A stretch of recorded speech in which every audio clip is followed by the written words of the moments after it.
Sound check.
Good evening po sa ating lahat. I invite everyone na tayo po ay tumayo and let's prepare ourselves, our hearts and our minds to give glory and worship our God. Praise God po na nandito tayo ngayon, no, despite the weather. Kanina napakalamig, maulan. So thank you, Lord, for His protection and His guidance. And before po tayo mag-start sa ating praise and worship, I invite everyone na let's refresh our minds po, no? Let's remind ourselves na bakit nga po ba tayo nag-worship? Bakit po tayo nandito ngayon, gathering around, singing songs of praises to our God? Ang short answer po dyan is because He is worthy. Our God is worthy. Because our God is good. Tama po ba? So, naniniwala po ba tayo na God is good? So, we've seen how He works in our lives po, no? He has done great things in our lives. Kaya po tayo nandito ngayon. Because we are still standing all by His grace po, no? So, ngayon, I invite everyone na let's shout praises to His name. Let's jump in joy because He has done the great thing in our lives. And let's lift up our hands and let's give God our best clap offering. Can we shout amen? Hallelujah! 1,000 praises to our God. Hallelujah, hallelujah.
are here today because we know that you are enough, Lord.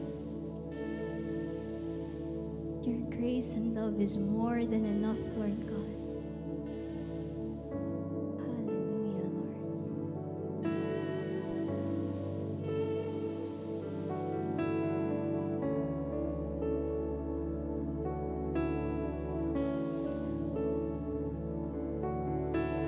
Pagsubok man ang aming harapan,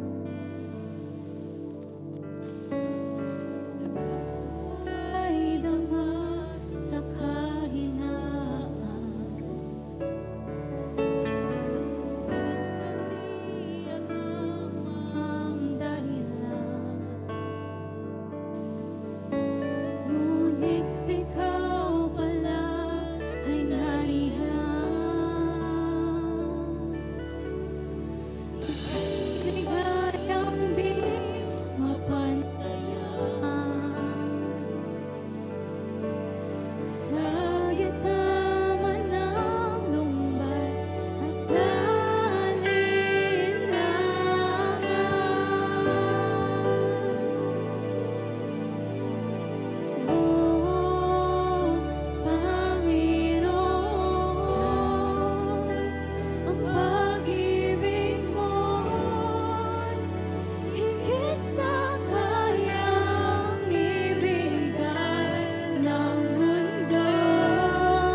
sapat ang kaluwalhatian mo. Sapat ang kapagpapalay mo. Kung galak itataas ka, O Kristo, sapat ang biyayang nagmula sa'yo. Sapat ang kaluwalhatian mo.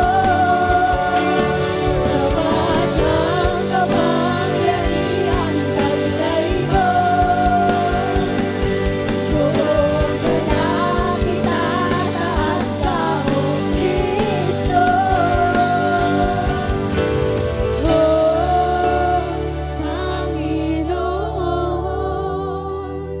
ang pag-ibig mo'y higit sa kayang ibigay ng mundo. Katapatan mo'y ihahayag ko upang makilala ang ngalan mo,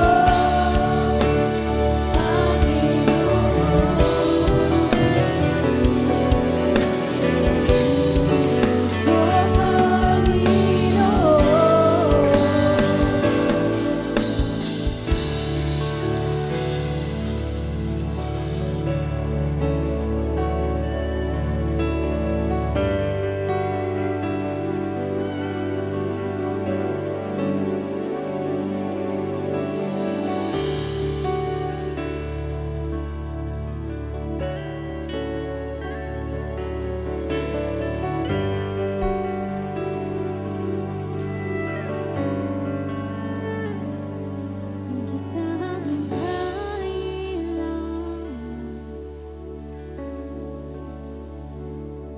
higit sa aking karanasan,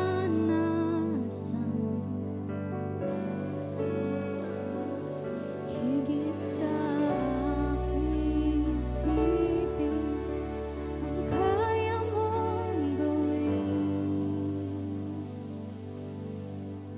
higit sa aking kalakasan.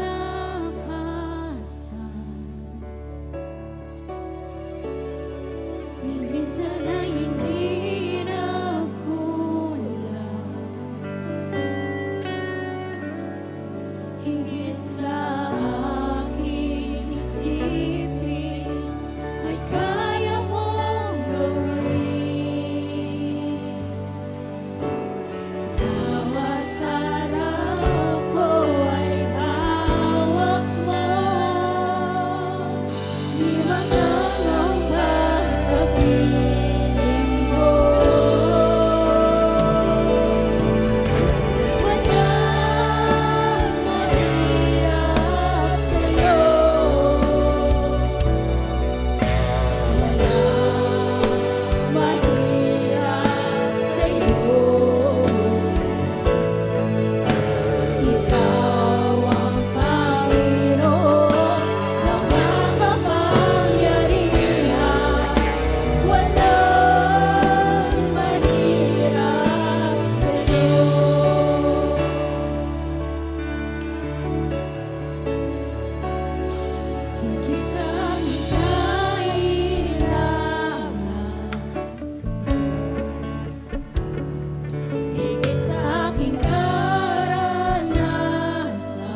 we know na with you in our lives, Lord, walang imposible, Lord.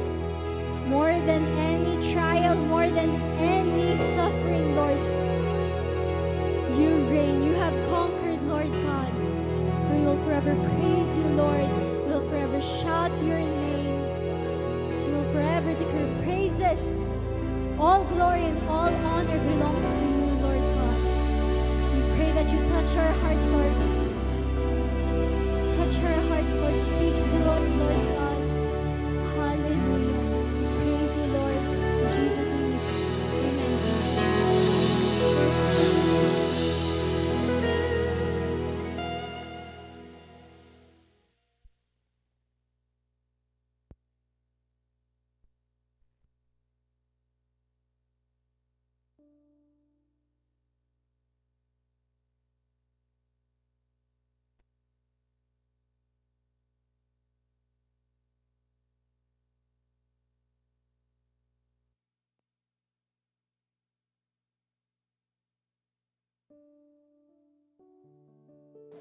Sound check. Ayan. Good evening po sa bawat isa sa atin.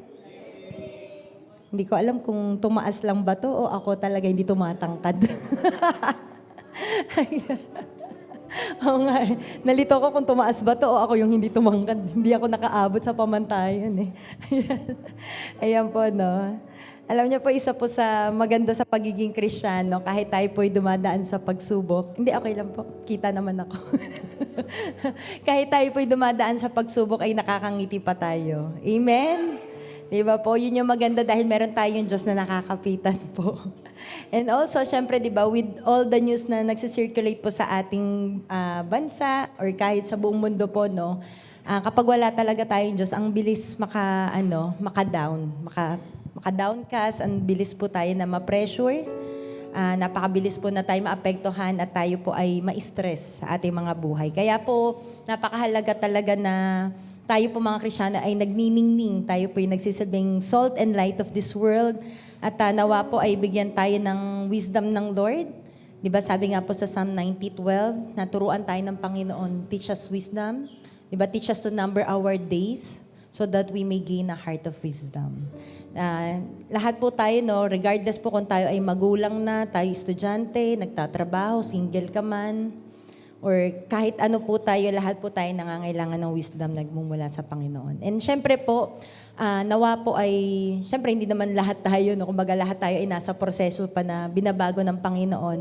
But sabi po dito sa Ephesians 5:15-16, sabi po dito, see then that you walk circumspectly, not as fools but as wise, redeeming the time because the days are evil. Yung mundo po natin ay hindi po siya paganda ng paganda, but in reality of life ay patindi po ng patindi. Kumbaga, padilim ng padilim po. At tayong mga Kristiyano ay, yun nga po sabi ko sa inyo, ay magningning po tayo. Kumbaga, maging counterflow po tayo.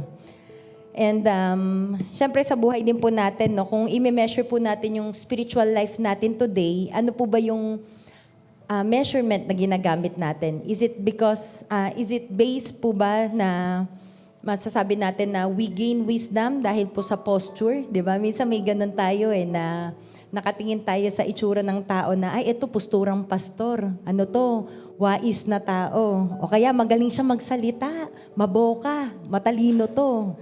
Yan po. Or is it the years that we've spent dito sa mundong ibabaw? Di ba madalas kilala natin na pag matanda na mas maraming wisdom na naging po. Or sa pagiging context naman po ng isang Kristiyano, is it because marami tayong nakukote na verses? Or perhaps siguro yung title na hawak natin na mataas yung position. Pero alam po natin na ang Panginoon, He has a different standard and perspective pagdating po sa masasabi niya ang isang tao ay wise po, no? Kumbaga merong reversal. Kaya ngayong gabi na to po, no, let us dig deeper sa ating topic. At tayo po muna ay dumako sa panalangin. Let's pray. Panginoon, we just wanna thank you. We just wanna honor you. We continue to love you. At patuloy na nagpapasalamat kami sa opportunity na kami po ay naririto sa iyong bahay-sambahan. And we ask for your mighty presence to be upon us, for your anointing to be upon each and every one of us. Patuloy na balutin niyo po kami ng wisdom na nagmumula po sa inyo na whatever man mapag-usapan namin kahit may mga common verses, Lord, ay hindi po ito yung magiging hindrance to reveal yourself unto us, to have a fresh new revelations that comes from you, Panginoon. And patuloy na ina-acknowledge namin na yung salita mo, Lord, is sharper than any double-edged sword, na kung saan it is profitable for doctrine, para kami po ituro sa tamang daan, for correction and also for instruction in righteousness. Lord, we thank you and we love you, at patuloy na maitaas ka at madakila sa aming mga buhay. In Jesus' name we pray. Amen. Ayan. So, ito po yung title natin for tonight, Wise Up. Ayan. So, again, ang pag-uusapan po natin is about wisdom. Ano lang po ito, part lang po kasi medyo vast itong topic na to. But we can see na yung distinguishing mark po between a mature believer and an immature one is yung wisdom. Diba, para masabi mo na ang isang tao ay medyo mas experience, mas marami na po siyang alam, is hindi lang po age-based, but kundi kung paano po natututo ang isang tao. And even sa mundo na ginagalawan po natin, no, with the world that is obsessed na mag-accumulate po ng information, ng data, ng wealth. Diba, sabi ko nga sa inyo last time, yung technology natin ngayon Dati, natatandaan ko, pag may gusto kang malaman, gusto mo ma-enhance yung, kung ano yung meron ka or sa pag-aaral mo, pupunta ka sa library.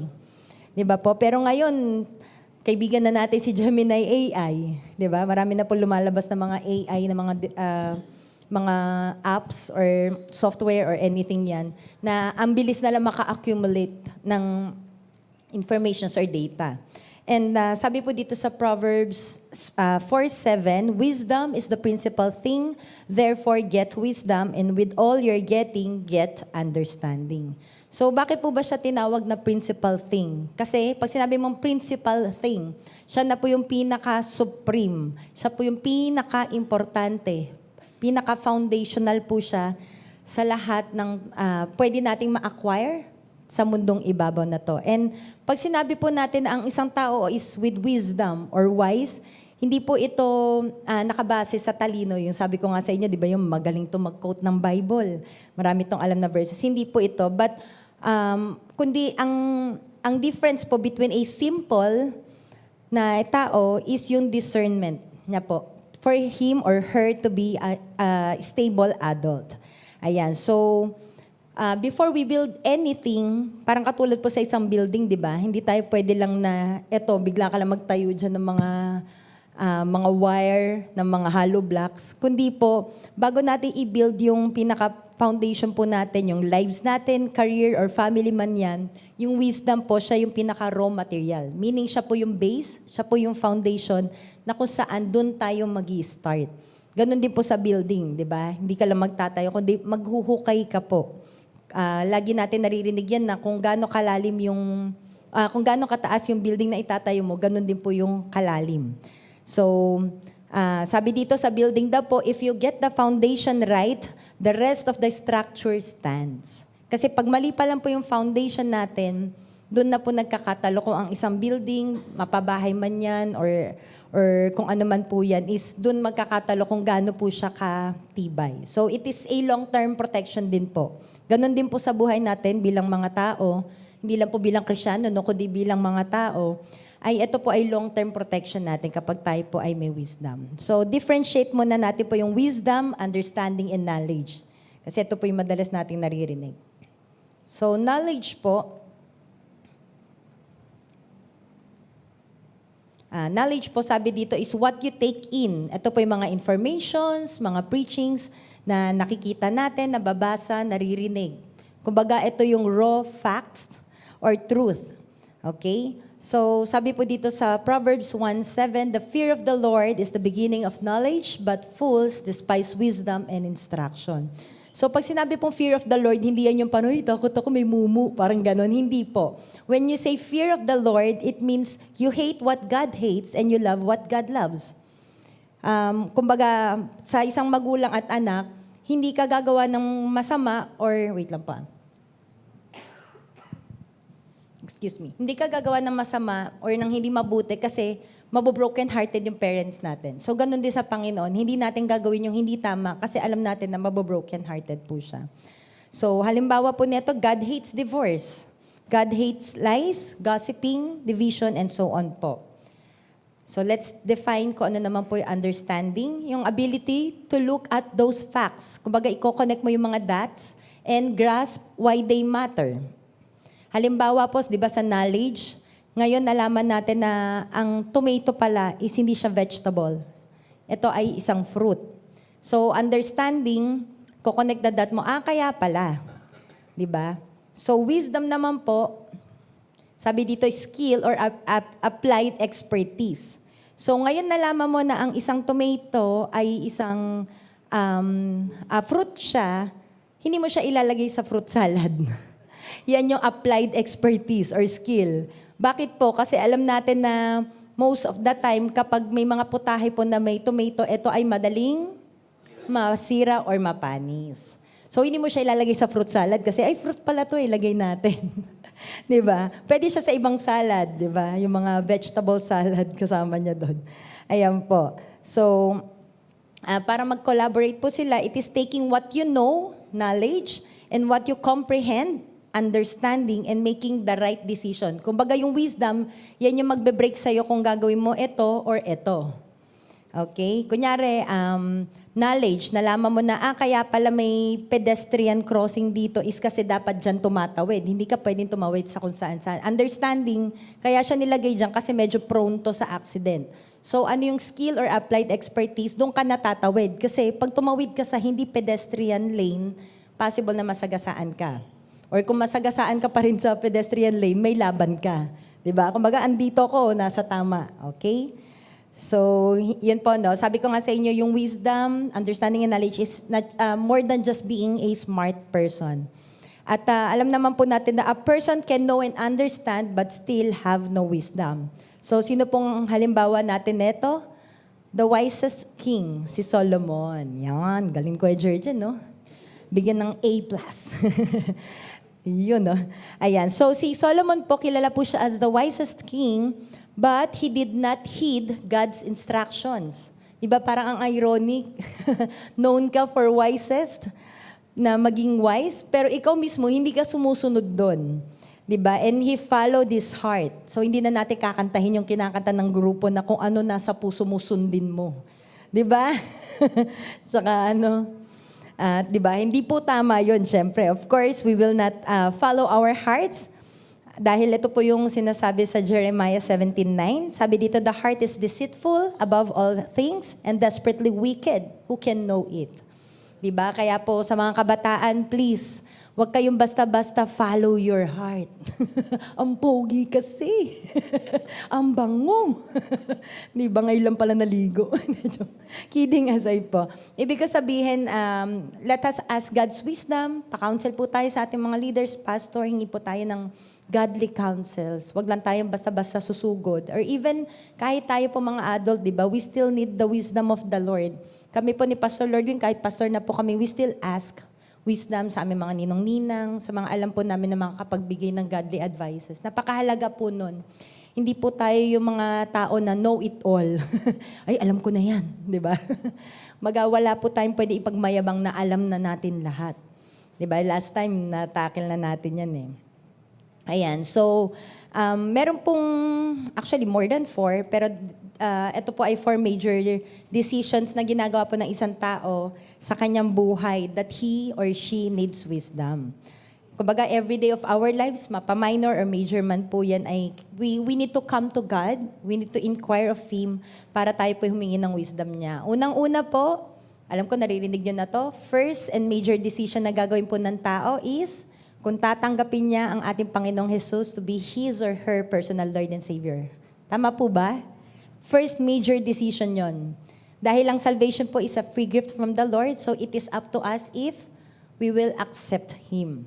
And once na tayo po ay naging Kristiyano, nalaman natin na, makasalanan pala ako, mali yung ginagawa ko. Ngayon nauunawaan ko na kung bakit. Kasi masasaktan ko ang Panginoon. So ano po yung wisdom doon? Pipiliin po natin yung tama. Kung ano yung pinapagawa ng Panginoon. So yun po, no? First major decision is yung salvation. Second po is marriage. Lifetime partner. Why? Kasi till death do you part. Kanina nga nag-usap kami, Pastora. Diba? Kumbaga, hindi ka naman daw pinalitan, dinagdagan lang. Diba? Wag po. Yan, isa lang po. Kasi talagang till death do you part yan. Kahit sabi mong dumaan yung panahon na talagang in sickness, in health, naging gulay na asawa mo, no. Not until talagang death yung mag-separate sa atin, that's the only time that you can remarry. Diba po? Ayan. So, third and fourth, career, yung trabaho po natin. Because it can make or break us. Diba? Or location po natin, kung saan tayo titira. Dito ka ba tinawag ng Lord sa Pilipinas? Or the Lord is calling you sa ibang bansa? Sama na rin natin yung church. Diba po? Sama na natin yung church. Napakahalaga po. Why? Kami po ni Pastor Lordwin, the first time na nandito po kami, I think second Sunday, no? Nagtanong kami kung ano yung vision and mission ng church. Diba? Bakit pakikialaman mo pa yung vision and mission ng church? Kasi yun po yung magbe-break sa amin kung dito kami or hindi. Diba? Pag vision and mission pa lang ng church is unclear na, then mag-question na po kayo, dito ba ako tinatawag ng Lord? Kasi doon po, doon po magsasentro lahat ng direction mo as a Christian, as a follower of Christ. Kapag mali ang doktrina ng isang church, at doon ka nag-involve, doon yung ginawa mong local or home church mo, then that will be your destination. Kapag kulto ang sinalihan mo or mali yung doktrina, di ba, sabi ko nga sa inyo last time, merong pastor na dumalaw doon dati sa church namin. Kaya po mahalaga, maging pagkatulad tayo ng Bereans, no, that we read, we study, we meditate the Word of God. Hindi lang po tayo, Amen, Amen. Sinabi ni Pastor, Amen. Di ba? Di ba? May pumunta po sa church, nagkaroon ng tithes and offering, at sinabi niya, give all your money to God and He will bless you. Oops, wait lang. You have to be wise. You have to discern it. Yung ba yung sinasabi sa Bible? No. Matthew 6:33, seek ye first the kingdom of God. Hindi po sinabi doon, bigay mo yung money mo at i-bless ka ng Lord or everything else will follow. No, seek the Lord. Not give all your money. Okay? Kaya tingnan nyo po, kahit kami mga pastor, pag may mga questions ako, I appreciate it, no? Sa Marikina, may one time na, actually, nagkaroon lang ng, may nabaliktad lang ko na verse. Sabi niya, Pastora, parang mali yung verse mo. Patingin po. Ay, oo nga, mami, nagkabaliktad lang po yan. Pero I appreciate it po. Kasi kinorek niya po ako eh. Diba? Baka mamaya kung ano na pinagpipreach namin dito. So, yun po, napakahalaga po. Even our home church, diba po, lalo na kung kayo ay hindi pa talaga dito na nag-church, still weighing, you ask yung vision and mission ng church na pupuntahan nyo po. Kasi yun po yung magiging direction nyo rin. Yan. So why does it matter? In Proverbs 29:18, wisdom po kasi ito eh, no? Where there is no revelation, the people cast off restraint, but happy is he who keeps the law. So kapag wala pong direction, wala pong vision ng isang tao, yan po ay mamumuhay lang ng kung ano yung gusto niyang ipamuhay sa sarili niya. But if you have a vision, alam mo po kung ano yung direction mo. Whatever happens to you, may mga pagsubok man, may mga, may mga maghihinder man sa calling mo, alam mo yung direction mo. You know the timing, you know your calling, you know your giftings, you know that you have been called by God, di ba? Minsan kasi may time na magaling ka lang magsalita, ay, pastor to, pwede ito maging pastor. Hindi po lahat na magaling magsalita pwede magpastor. Ako po, hindi ako magaling magsalita. Pero bakit po ako nandito? Calling po ng Panginoon. At hindi ko po pwedeng i-brag yun. It is only by the grace of the Lord. Kung aalamin niyo po yung background ko, I don't really speak in public. 50 mo na ako, 70 mo na. Kahit reporting po yan sa school namin, I don't really speak in public. But why am I here? It's because of the grace of the Lord. It's because of His calling. Nag-respond lang po. Amen. So even our Lord Jesus Christ, di ba, nung siya po ay nagkatawang tao, He submitted to this purpose or to this process po. And we can find it in Luke 2:52. Sabi po dito, and Jesus increased in wisdom and stature and in favor with God and men. So ang ating Panginoong Jesus po mismo, kahit Diyos na po siya, He was existing even before the world began. Bago po siya bumaba dito sa earth, siya po ay nag-exist na, siya po ay Diyos na. Pero nung siya po ay bumaba dito as a human, siya po mismo ay nag-i-increase.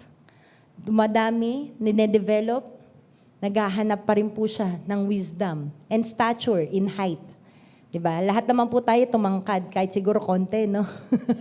Nag-increase naman tayo in stature or in height. In favor with God and men. Luke 2:40, sabi dito, "And the child," capital C, Jesus po yan, "grew and became strong in spirit, filled with wisdom, and the grace of God was upon him." So makita natin na kung si Jesus mismo, anak ng Diyos, ay prioritize niya po, no? Binigyan niya ng importance, binigyan niya po ng value, yung accumulation of wisdom para po ma-fulfill niya yung earthly assignment, how much more tayong tao lamang. Amen po ba? Pero minsan, aminin po natin, di ba, may mga pagkakataon po sa buhay natin na tayo po ay, kapag well off, di ba, or maalam ka sa isang bagay, medyo, Lord, ako muna, kaya ko to matalino ako, Lord, or maalam ako dito, magaling ako. Di ba po, minsan nawawala tayo sa oops, teka lang ha. Kaya di ba, may mga pagkakataon sa buhay natin na when we are nagpa-puff up in pride, binababa tayo ng Panginoon. Di ba? To remind us na, anak, tao ka lang. Kailangan mo pa rin ako. Or lahat ng meron ka is galing sa akin. Ayan. So, to understand why wisdom is so vital, ay kailangan po natin na makita po kung saan po ito makikita. No? Sabi dito, the book of Proverbs ay hindi lang po siya isinulat to give us good advice for a happy life. Kasi marami tayong makikita or mababasa sa book of Proverbs. But it was written by a king, si King Solomon and other writers or authors, to a king for the making of a king. So, ang pinaka-theme po netong Proverbs is the making of a king. Dahil ang Diyos po natin is the King of Kings, He wants us to be the leaders also. Diba? Ang bawat isa po sa atin ay tinawag tayo ng Panginoon, every single believer, or tatanggap sa Kanya, ay meron po tayong royal destiny. And we can see and read this sa mga Old and New Testament. And ito po yung sa New Testament, 1 Peter 2:9. Sabi dito, "But you are a chosen generation, a royal priesthood, a holy nation, His own special people, that you may proclaim the praises of Him who called you out of darkness into His marvelous light." So nung tayo po ay tumanggap sa ating Panginoon, or sa mga nakakilala na po sa Panginoon, tayo po ay inadapt ng Lord, and we have been adopted and included into His family. Hindi man tayo Hudyo, kahit hentil tayo ay biniyayaan din ng kung ano yung blessings na meron po ang mga Hudyo. So we have been chosen by the Lord, at sabi dito, ginawa niya tayong holy nation, His own special people. So may marka tayo na tayo ay ambassadors of Christ. That, ano daw po yung purpose? Wala lang. Para ako, ligtas na ako. Pag namatay ako, nasagasaan ako dyan mamayang gabi, nasa langit na ako. Yun lang po ba? No. Sabi doon, that you may proclaim the praises of Him who called us out of darkness into His marvelous light. Tayo po ay gagamitin ng Panginoon as a vessel of honor to proclaim the praises of Him. Ayan. So, and syempre, yun nga po, sabi ko sa inyo, hindi tayo niligtas ng Panginoon para maging SSS, safe, seated, and satisfied. Or mag-occupy lang tayo ng mansion or ng palasyo in glory kapag nandun na tayo sa langit at nagkaroon na ng redeeming ng rewards. No? But we are being trained to rule. Kaya po kung tayo po ay totoong nakakilala na sa Panginoon, for some years, kaya mong arokin na nakaupo ka lang observe. Pero minsan may mga times na parang months ka pa lang na nakakilala sa Lord. Yung fire na nagbe-burn inside of us, hindi matigil. Parang, Lord, may in-need yung church sa worship team. Hindi ka makatiis na nababurden ka. Or kung ano man yung giftings mo, yung sa media kulang, o kaya sa worship team, or sa ushering. Alam mo yun, hindi ka makontento, hindi ka matahimik. Why? Kasi the Lord has made us like that. Diba? Ayun nga sabi dyan to rule. Para tayo ay mag-involve. Hindi lang makakilala ka on your own, okay, sa akin lang yung salvation. No. Hindi po ganon. And you know, one of my favorite verse, Proverbs 22:29. Sabi dito, "Do you see a man who excels in his work? He will stand before kings, he will not stand before unknown men." Sa industry po na ginagalawan po namin ni PL, no? Etong verse po na to has been really real to us. Just this last week po, kami po ay hinire ng high profile na mga tao po na kung saan we met a lot of people. And nakakatuwa lang din po, nakaka-bless, nakaka-boost ng moral in a sense din po, no? Na dahil nagustuhan yung gawa ko, hinire po ako personally. Kumbaga labas na dun sa, dun sa yung parang company or organization na nag-hire po sa akin. So katulad po nung sa Parable of the Talents, hindi po ako naniniwala na wala akong gift, pastora, wala akong skill. No. Hindi lang po limited ang giftings or skills sa worship. 'Di ba? Sa music. Marami po tayong pwedeng galawan. And kung ano man yung binigay na skills, giftings ng Lord sa atin, parang katulad po sa Parable of the Talents, it is up to us kung paano po natin siya i-enhance, paano natin siya i-hone, paano po natin siya pagyayamanin. Diba, natandaan niyo po yung binigyan ng Lord, ng Master ng isa lang, nagalit siya, sabi niya, you lazy and wicked. Diba? Parang grabe naman to si Lord, yung Master niya, lazy and wicked. Diba? Bakit ganon? Kasi nga po, every one of us had been given by God ng talents, ng skills, ng wisdom. So it is up to us na i-develop po natin yon. Huwag po natin itago. Kasi yan po ay binigay and entrust ng Panginoon para yan po ay gamitin din natin para sa kanyang kalwalhatian po. Kaya po tayong mga Kristyano, dapat nag-e-excel po tayo. Diba? Hindi naman sa competitive tayo, no? Pero dapat bilang Kristyano, tayo yung mga nangunguna, tayo yung nagiging leader, tayo yung forerunner, ika nga. Hindi naman sa bida-bida, pero alam mo yon, kung alam mo may itutulong ka, may contribute ka, why not? Mag-run ka as officer, mag-run ka ng kung ano yung pwede mong maitulong sa community, sa school, or sa workplace mo po. So, ang Kristyano po kasi merong na-set na high standard when it comes po sa excellence. Di ba alam nila yun na pag Kristyano, hindi yan mandaraya. Pag Kristyano, maganda yung gawa. Pag Kristyano, alam mo yan, hindi substandard, ika nga. Kumbaga, pulido yung gawa. Pag binayaran mo ng ganito, kunyari, binayaran mo ng ganito, kaya nila mag-exceed doon. Kasi yung gawa natin is may puso. Hindi siya parang, sige, trabaho lang, tapusin ko na nga. No, we are not like that. We excel. Di ba po? And alam ko po, marami tayong kilala even sa mga celebrities, sa showbiz, di ba? Or sa mga politicians, na they are known na sila ay followers of Christ and they excel. Di ba? They follow God faithfully and they were placed in a high position. Kasi sabi dyan, no, do you see a man who excels? So kapag ikaw po ay nagiging excellent sa trabaho mo, I doubt na nandun ka lang sa low position. Si Lord mag-aangat sa'yo, yung mga tao makikita yan. Kasi nagiging blessing ka sa company, nagiging blessing ka sa church, nagiging blessing ka kung nasaan ka man. Diba? Kaya yun yung naririnig natin na bloom where you planted. Diba? Pero kapag ikaw ay unproductive, unfruitful, tinatanggal ka. Diba? Kumbaga sa trabaho, kapag nagkaroon ng retrenchment, ikaw yung unang nasa listahan. Kapag hindi ka nag-e-excel. Kaya tayong Kristyano, mga Kristyano, diba ginagalingan po natin. Kasi hindi lang po tayo limited dito sa loob ng four walls of this sanctuary.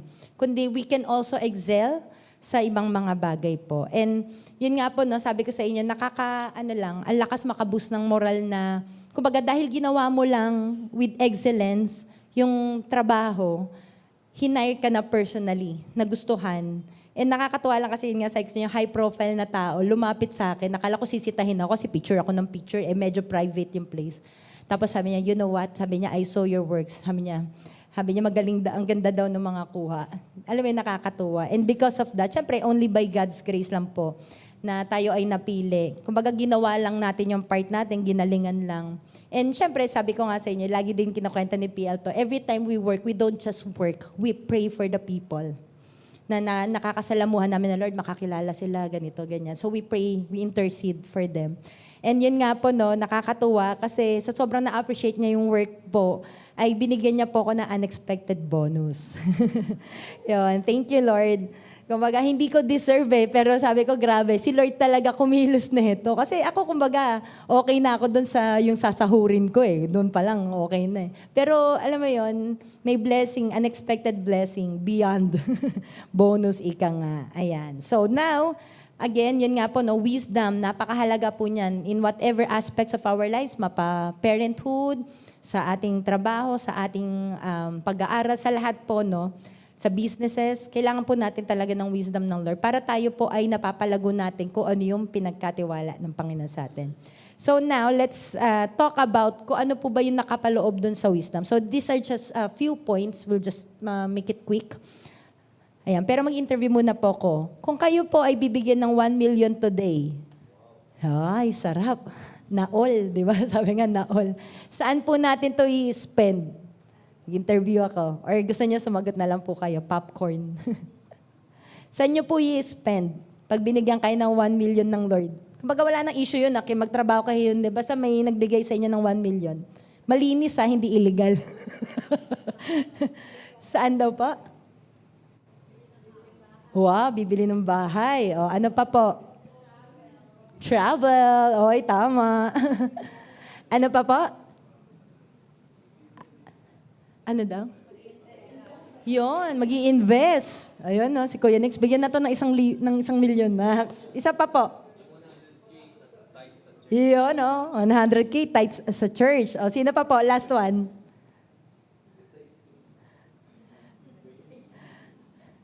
Isa pa po.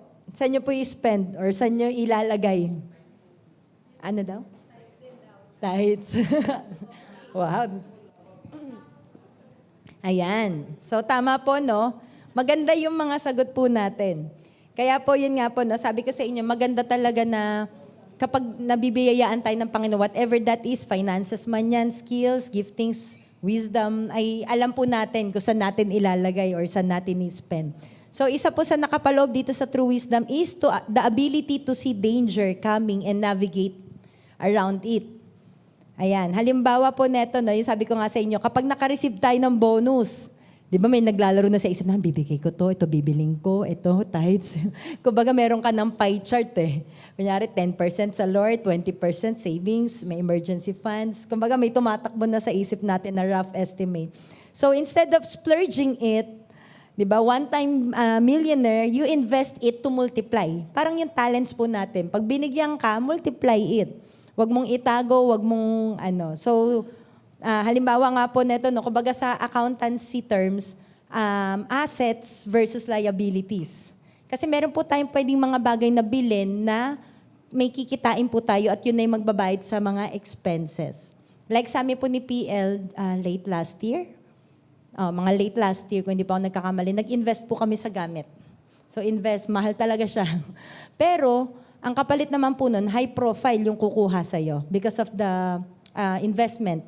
Diba? Kumbaga sa ngayon, malaki yung ano niya kumbaga may tinatawag na kurot tsaka dakot. Kurot pa konti-konting money. Pero yun kasi dakot kasi medyo malalaki yung gamit. Pero high profile naman yung katapat, no? So medyo mas mabilis yung ROI mo. Ayan. So, ayun po, no? Kumbaga, instead of, wait lang pa. Ayan, yun nga po, no? Kumbaga, instead of splurging it sa kung saan-saan na bagay, alam natin kung saan po ilalagay. So, in Proverbs 23:5, sabi po dito, in the blink of an eye, wealth disappears, for it will sprout wings and fly away like an eagle. Sa Tagalog, sapagkat madaling mawala ang kayamanan, ito'y simbilis ng agila sa paglipad sa kalawakan. Di ba po? Totoo to. Napansin niyo po dati, 1,000 pesos, kapag nag-grocery ka, halos puno yung cart mo. Ngayon, 1,000 parang 5 item lang. Umaalog-alog pa yung cart. Nakita niyo po, di ba, minsan ang bilis ng pasok ng pera, ang bilis din niya lumabas. Kaya nga sabi diyan, simbilis ng agila. Di ba, sa paglipad sa kalawakan, kumbaga may pakpak yung pera. So nakikita po natin na ang bilis lang. Di ba po? Pero syempre, wag naman doon sa usapang illegal. Mahirap yon. Ayan. Pero in reality po, di ba? Ngayon ang hirap Medyo mahirap yung buhay. Kaya hindi mo siguro ma-blame din bakit karamihan, isa lang anak, yung ano.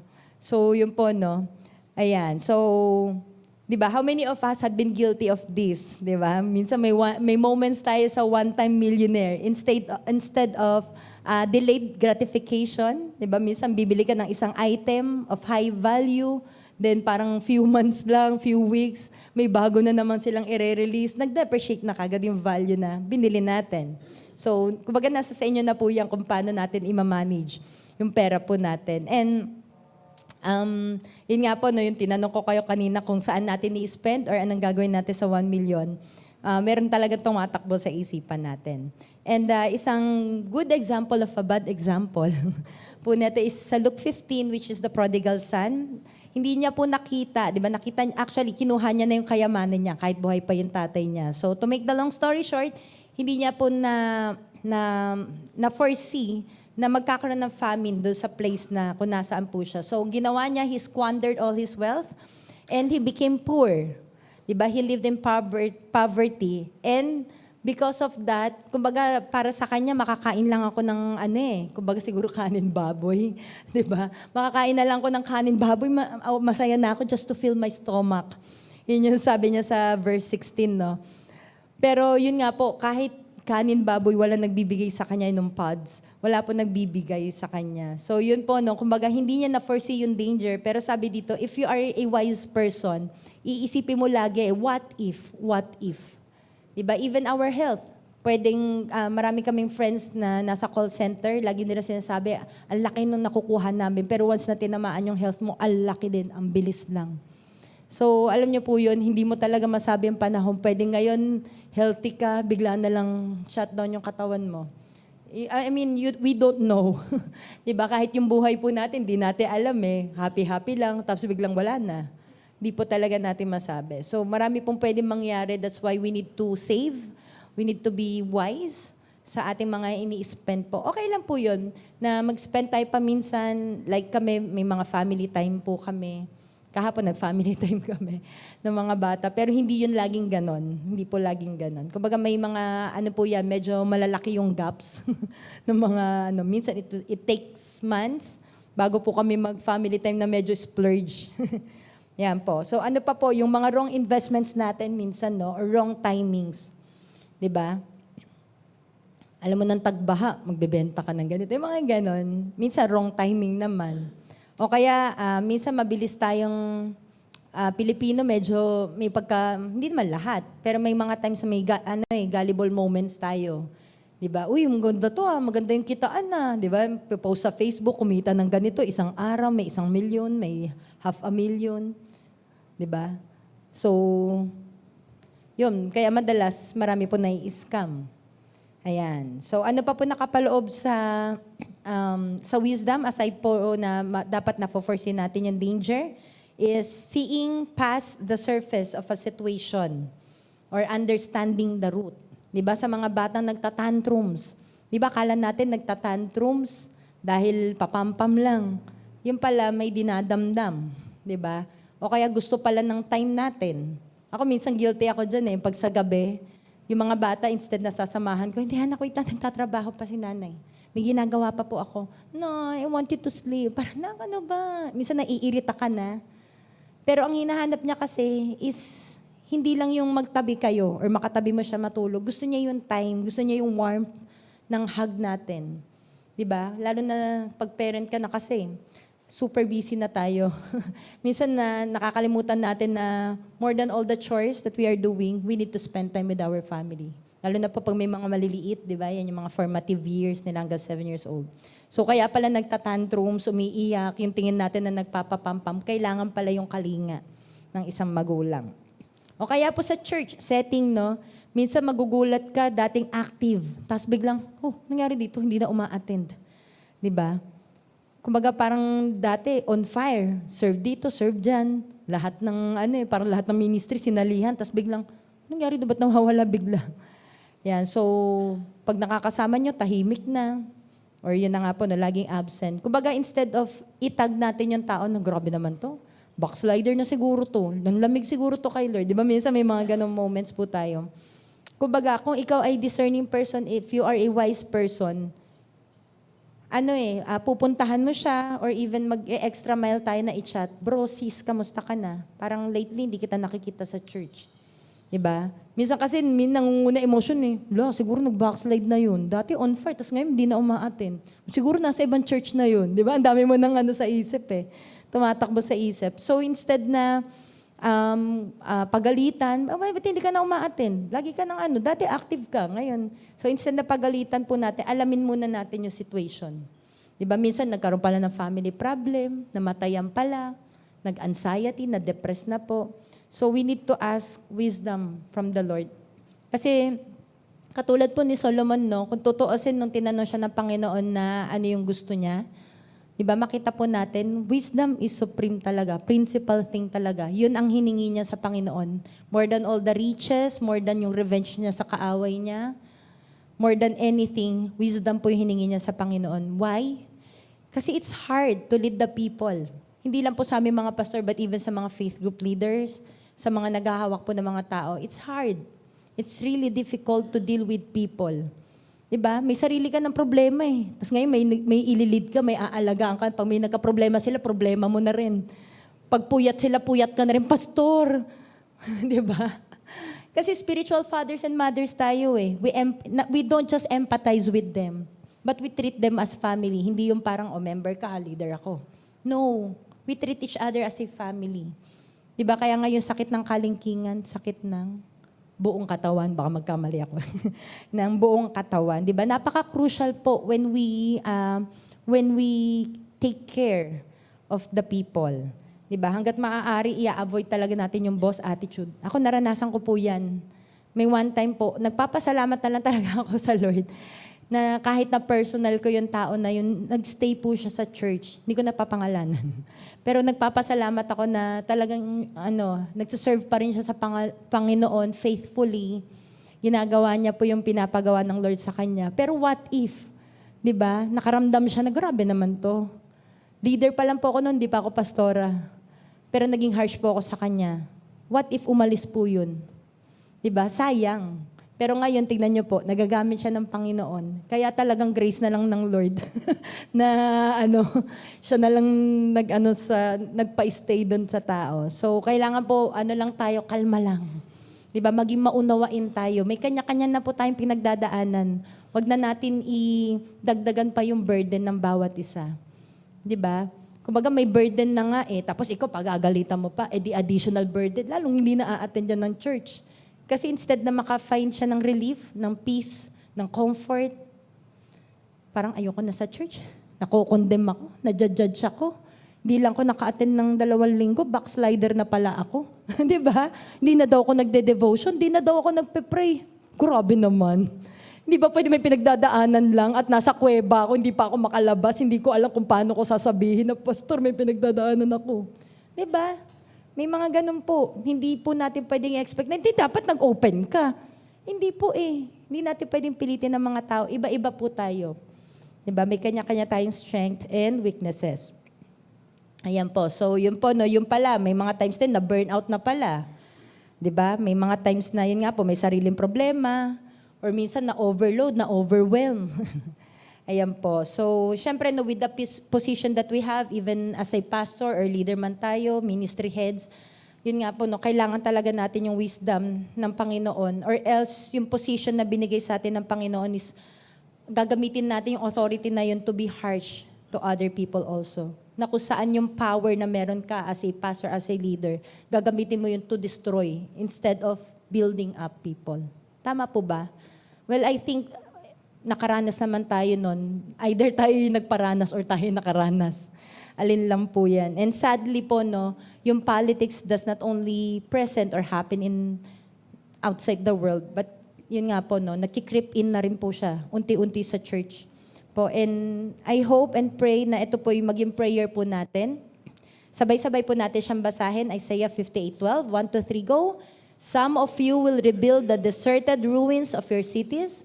Then you will be known as a rebuilder of walls and restorer of homes.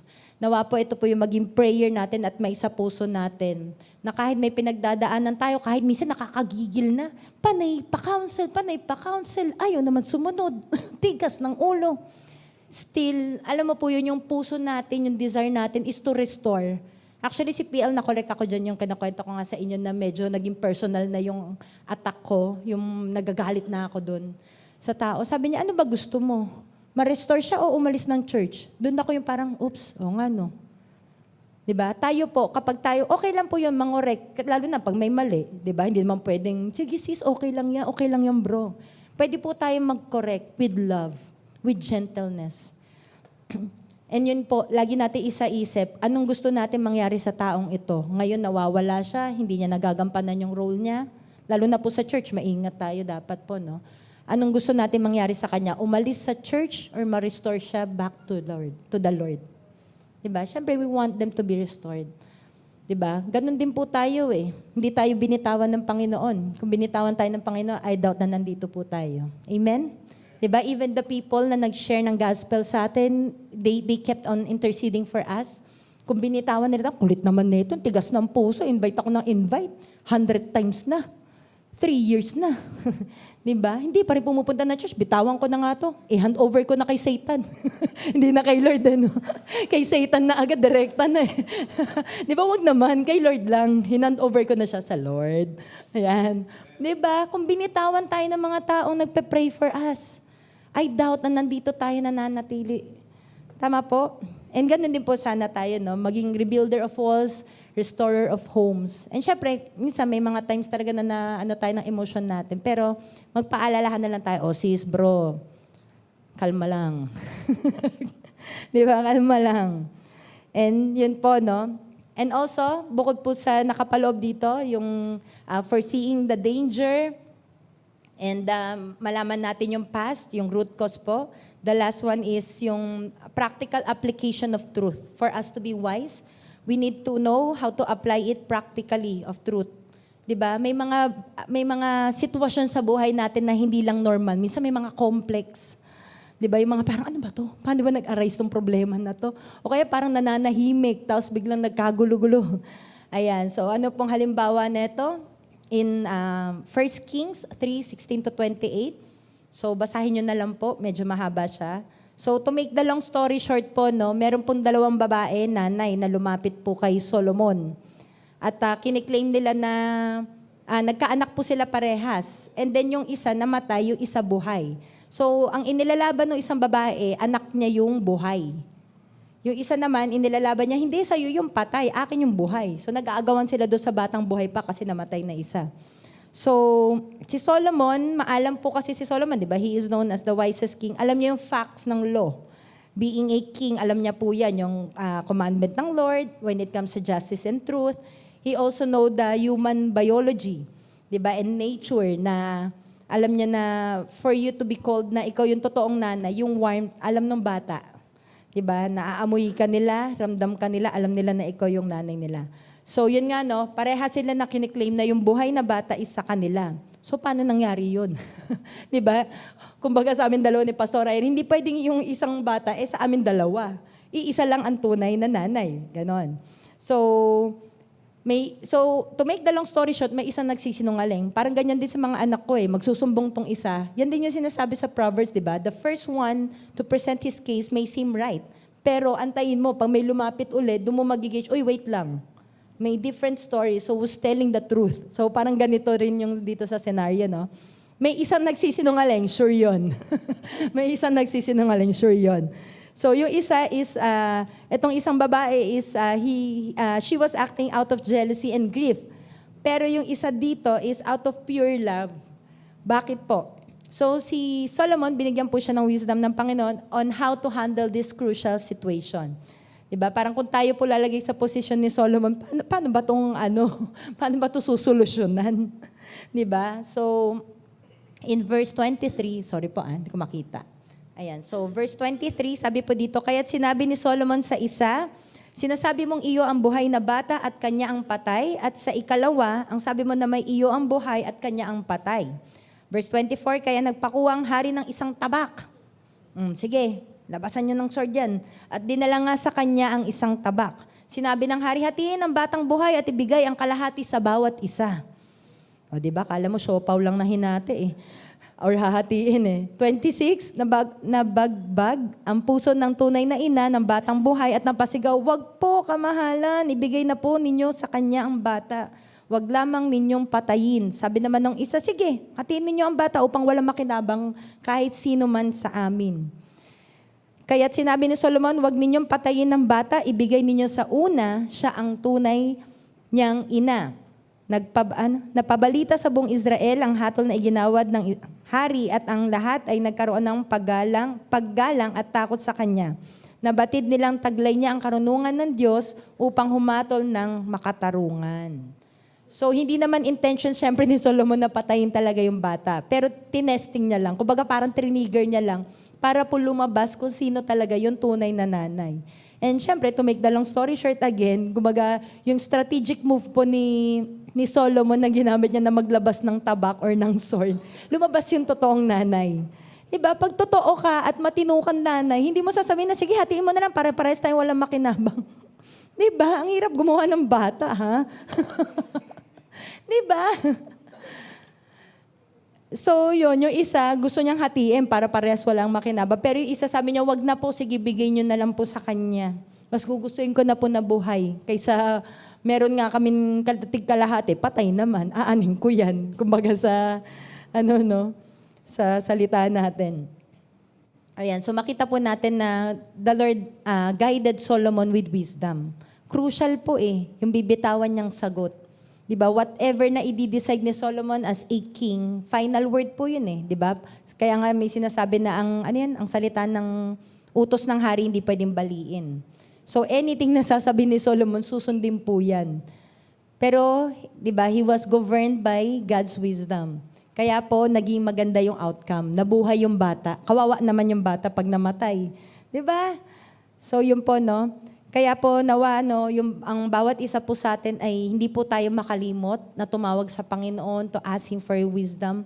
Dahil ito po yung sinasabi sa James 3:13 to 18. Sa Tagalog po ito. Sorry po, maliit pala. Ayan, Santiago. Ayan, basahin ko po as, sino sa inyo ang marunong at nakakaunawa, ipakita niya ito sa pamamagitan ng wastong pamumuhay na bunga ng kapakumbabaan at karunungan.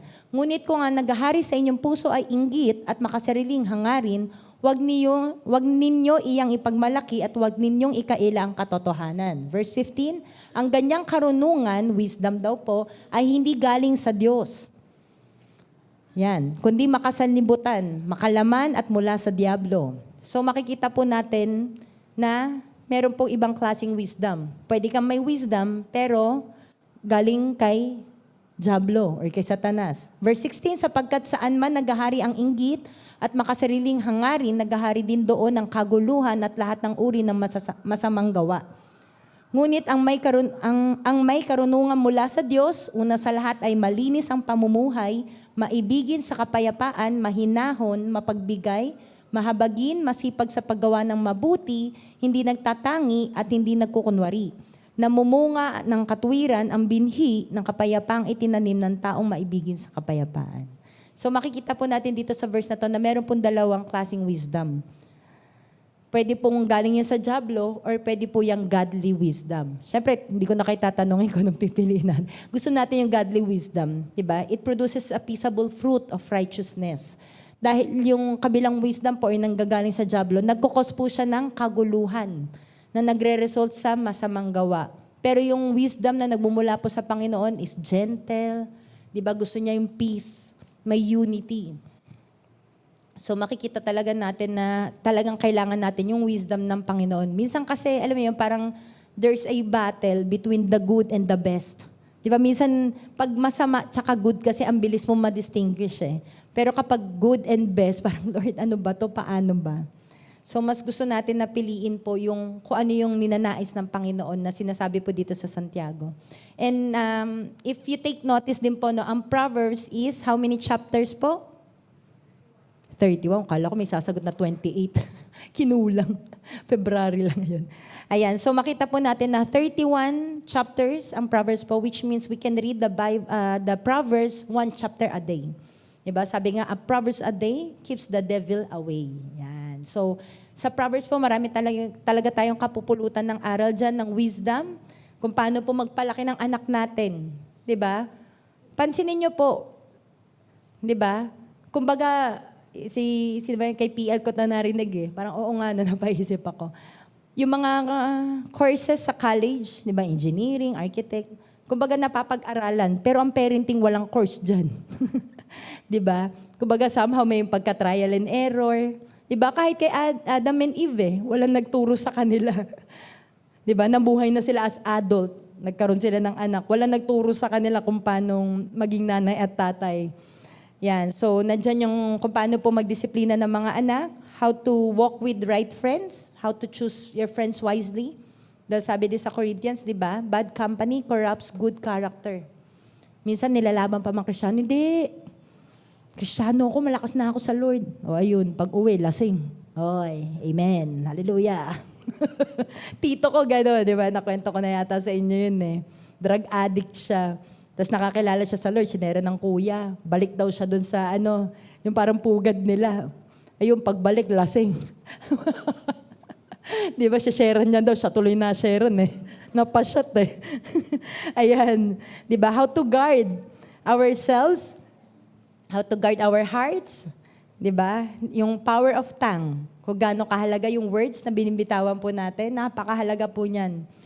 And di ba, ano ba yung mga words na binibitawan natin? Encouraging words ba? Or ito ay nakakamatay ng spirito? Nakaka-degrade? Nakaka-demoralize ba? And even yung emphasis on right treatment of the poor, marami pa po, no? And yung personality of wisdom.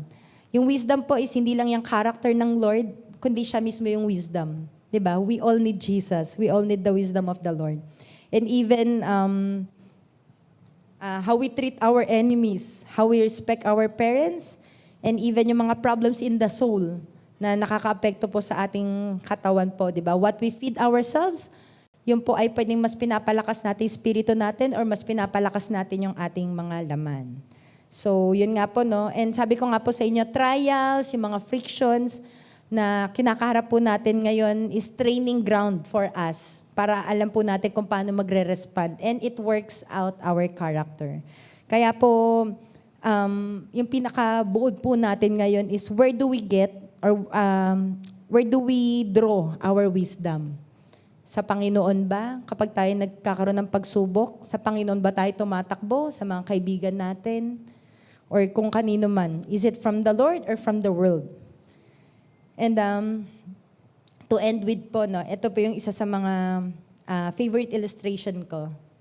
Ayan po. So, yung carrot, ano po yung characteristic ng carrot pag hindi pa siya na boboil sa water? Siya po ay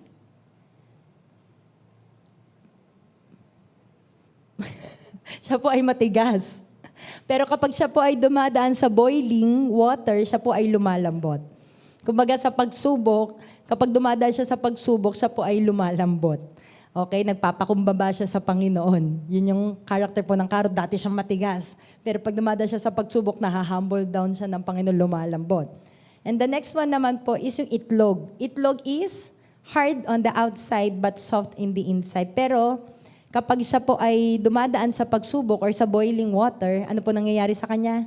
Tumitigas. Parang grabe naman to si Lord. Talaga pinaparusahan pa ako. Ayoko na mag-church. Diba? Ayoko na mag-pray. Hindi na ako magbabasa ng Bible. Yan. Nagiging ganun daw. Pero ito naman po yung coffee. Ano po nangyayari sa coffee pag ano siya sa boiling water? Ay, nagutom. Na-e-extract. Diba? Nag-i-infuse yung lasa niya. Sumasarap lalo. Diba po? And nawa po, no, tayo ay maging coffee na kapag dumadaan po tayo sa pagsubok, ay we submit to His preparations. Bakit po? Kasi ito po mga dealings ng Panginoon sa atin, yung mga sufferings, sorrow, trials and testings na nai-encounter po natin sa buhay is meant po para tayo ay patatagin. Para po yung faith natin ay ma-stretch, all the more na kumapit tayo sa Lord, tumibay yung pananampalataya natin sa Kanya. And alam niyo po, yung kumbaga nawa po yung mga pagsubok na nadaanan natin over the past years na na-encounter po natin is we choose to be wise. Diba? Minsan may mga times talaga na nakakatampo si Lord. Parang grabe naman to si Lord. Kung kailan nagko-commit na ako. Diba? Tsaka pa dumadami yung pagsubok para masinundan na ako. Iniyakap na ako ng pagsubok.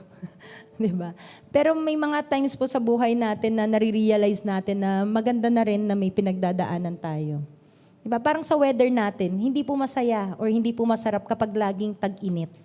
Diba? Masarap kasi nakakatuyo ng labada.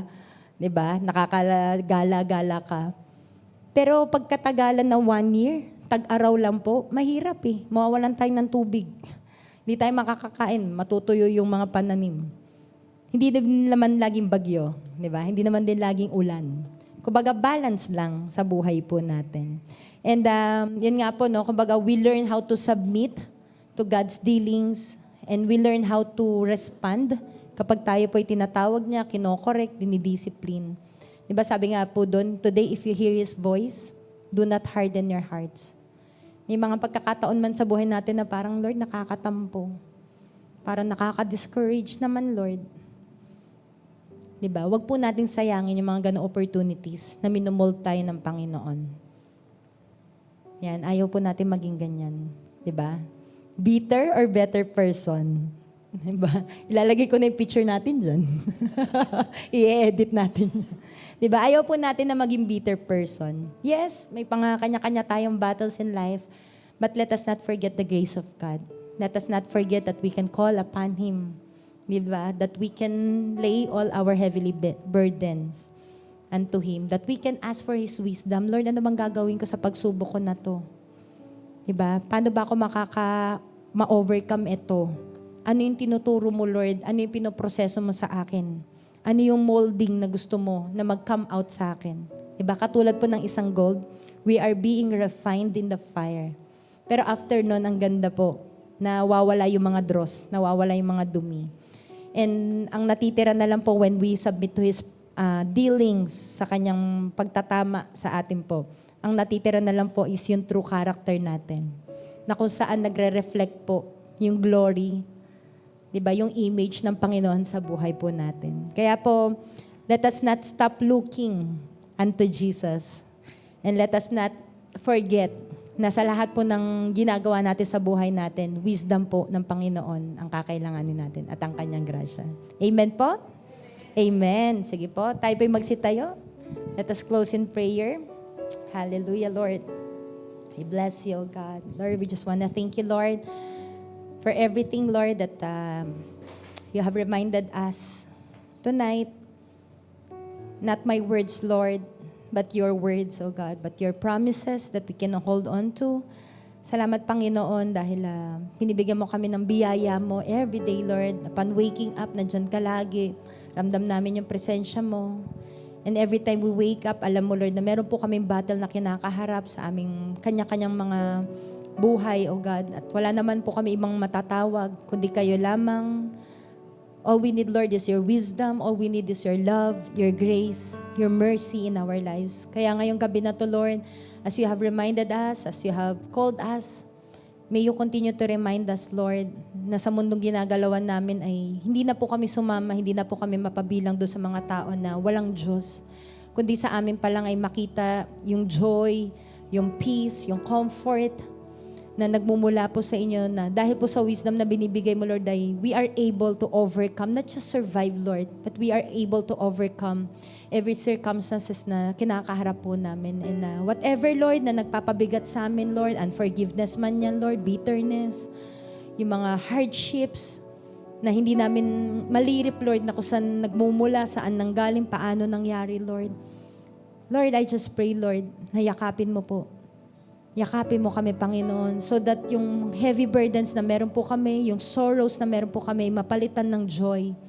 Na makita namin, yung instead of dark clouds sa aming mga buhay, sa aming mga isipan, Lord, ay ikaw pa rin po ang manaig sa amin. Ganon din po sa mundong ginagalawan namin na sinasabi sa Isaiah na even darkness covers the whole earth. Yung glory mo pa rin po yung mananaig sa amin, O God. Lord, we continue to acknowledge you in our lives dahil alam namin na apart from you, we can't do nothing. And with that, Lord, alam namin that your grace is sufficient in us. And that's why we are able to do the work that you have begun in us. We are able to do yung pinapagawa mo sa amin because of the grace na pumapalibot sa amin. Kaya ngayong gabi, Lord, patuloy na empower mo kami. Continue to remind us of who we are, that we are your chosen generation, a royal priesthood, a holy nation, that you have called us to proclaim your praises, O God. Lord, salamat sa privilege na to, Lord, to be called your sons and daughters. At may mga pagkakataon man, Lord, na nagpa-falter kami. May mga pagkakataon man, Lord, na hindi kami nagiging wise sa aming paglakad, sa aming mga desisyon sa buhay. But this time, Lord, tonight, O God, we ask, Lord, na patuloy namin isurrender ang aming mga puso, ang aming mga buhay, na kung saan kayo po yung patuloy na iaalaw namin na kumilos sa amin. That in every day, every time we wake up, every walk, every move we take, oh God, we will move because you have guided us, oh God. Lord, we thank you, Lord, because you are so gracious. We are so blessed that we have a God, we have a Father, we have a best friend that we can count on, oh God. Salamat, Panginoon, at patuloy na kayo po yung madakila sa aming mga buhay.